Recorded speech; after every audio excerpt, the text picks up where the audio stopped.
Welcome to the second part of the two-part episode of the series Fairfax County Stories by Lady Fairfax 2009, Filipino-American Corazon Sandoval Foley. It is focused on a project that I initiated on July 4, 2010 to install a historic marker for a lovely church in Burke called Little Zion Baptist Church that will celebrate 120 years of history in 2011. Part 1 on the history of Little Zion Baptist Church was shown in February of 2011 to honor Black History Month.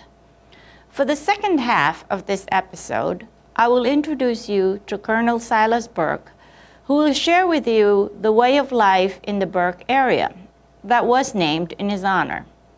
Colonel Silas Burke married Hannah Coffer, the niece of Francis Coffer IV, who willed his part of the large Coffer lands to his slave woman Phyllis and her 4 sons. As narrated in Part 1, I found testimony that the 4 sons were the children of Francis Coffer IV and his slave woman Phyllis Pearson. The stories of Colonel Silas Burke will help us understand life once upon a time in our Burke neighborhood during the period of the Coffers, the Pearsons, Reverend Lewis Henry Bailey, and Little Zion Baptist Church. By the way, our Silas Burke is known as John Vrana, Vice President of the Burke Historical Society in 2011.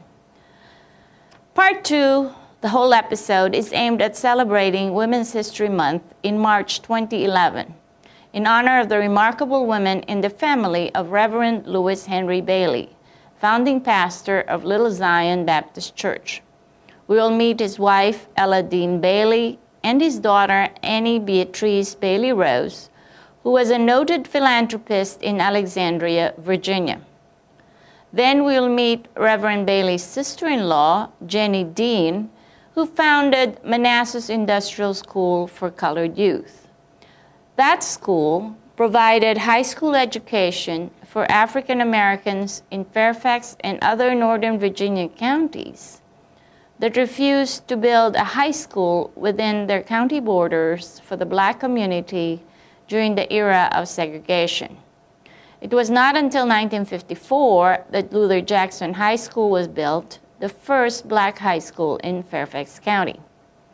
I hope this two-part series will encourage you to learn more about African American history in Northern Virginia, and in particular will encourage you to support and to join the 2011 celebration of the 120 years of Little Zion Baptist Church in my Burke neighborhood.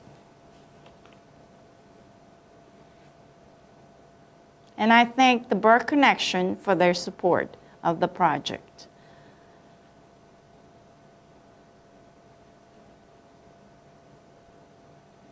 We begin Part 2 with my trip to Catharpin, Virginia, where I visited the gravesite of Reverend Lewis Henry Bailey, his wife, Ella Dean Bailey, his daughter, Annie Bailey Rose, and his sister-in-law, Jenny Dean. Jenny Dean died on May 3, 1913. Her tombstone read, "Born 1852, died 1913." Quote, "In memory of founder of the Manassas Industrial School, not dead but sleepeth, she has done a great work." The cemetery is located near the Mount Calvary Church that was established by Jenny Sarepta Dean. There is a historic marker in honor of Jenny Dean. It reads as follows: Jenny Dean, 1852 to 1913. Was born in slavery in Catharpin, Virginia.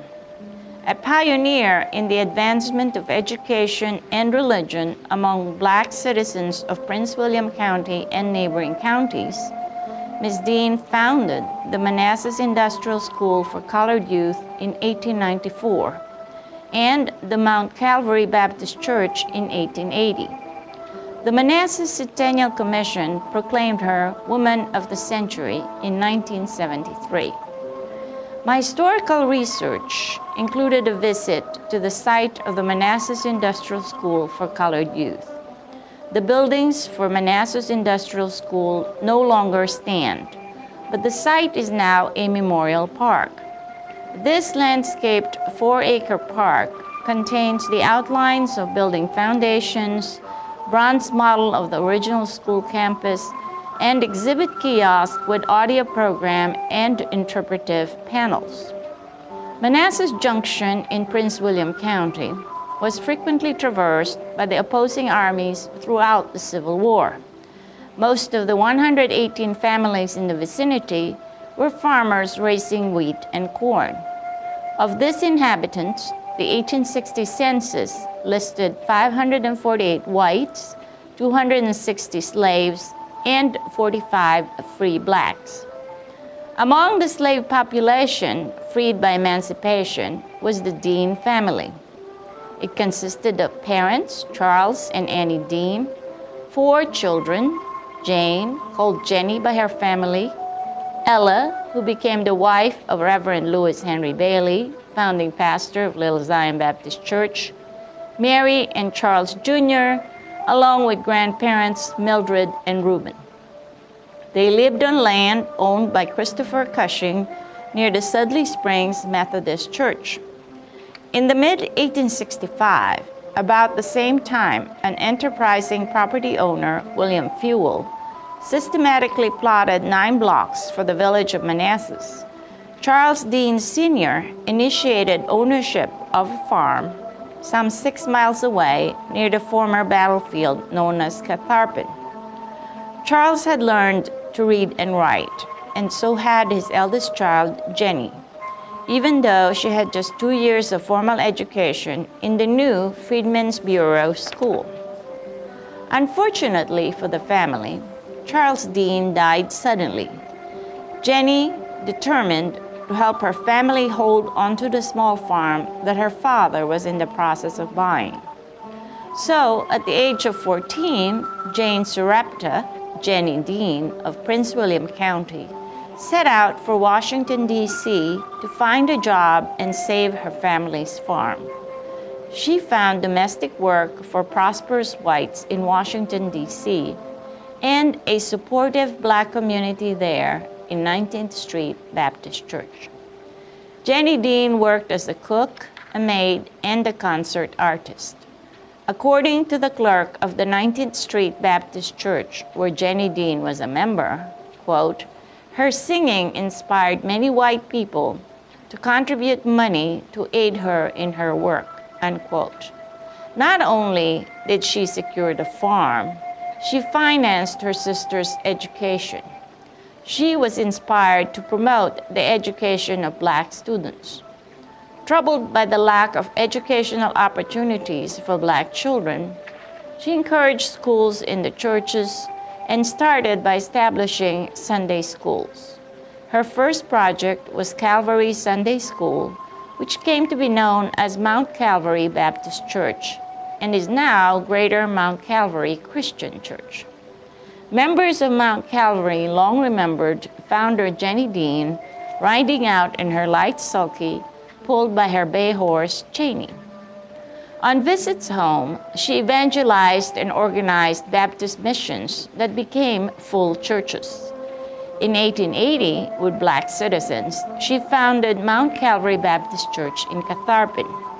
Others followed, including Ebenezer Baptist Church in 1883, Prosperity Baptist Church in 1899 in Loudoun County, Dean Divers Church in 1909, Pilgrim's Rest in 1908 in Fauquier County. I should note that she organized a couple of the churches with her brother-in-law, Reverend Lewis Henry Bailey, founding pastor of Little Zion Baptist Church. In the 1880s, she conceived and campaigned for the Manassas Industrial School for Colored Youth. She raised money among local blacks and white people, as well as northern white philanthropists. The school opened in 1894 and eventually educated over 6,500 students on a 100-acre campus. Jenny Dean remained active on the managing board, fundraising, and supervising the women's dorm until her death in 1913. After almost a decade of fundraising by Jenny Dean, the Manassas Industrial School for Colored Youth was chartered on October 7, 1893, and dedicated by Frederick Douglass on September 3, 1894. The first classes began in October of 1894. Jenny Dean was a charismatic speaker and a successful fundraiser.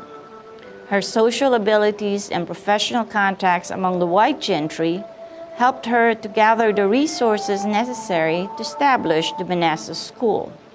For example, she met Miss Emily Howland of New York at the Women's Suffrage Convention in Washington, D.C. in 1893.